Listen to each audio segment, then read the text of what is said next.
Amb aquest simulador estudiarem els canvis d'estat. En concret, utilitzarem glaçons d'aigua que estan a una temperatura per baix de 0 en estat sòlid i començarem a calfar. Quan comencem a calfar, les partícules del sòlid vibren més a pressa i la temperatura va en augment.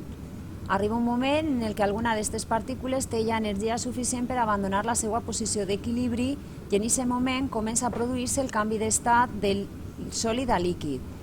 Mentre es produeix aquest canvi, la temperatura roman constant i correspon a la seva temperatura de fusió. En el moment en què totes les partícules s'hagin transformat a l'estat líquid, la temperatura ja tornarà una altra volta a augmentar. Les partícules que es troben a la superfície, si tenen energia suficient, abandonaran les seues posicions i es transformaran en gas. Es produeix evaporació. Continuem calfant i la temperatura augmenta fins a arribar a la temperatura de canvi de líquid a gas.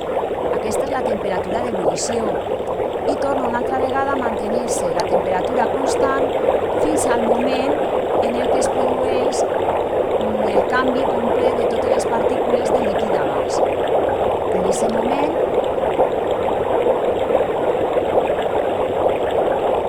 quan ja totes les partícules s'han transformat a l'estat gasós, la temperatura continua augmentant i el moviment d'aquestes partícules també augmenta.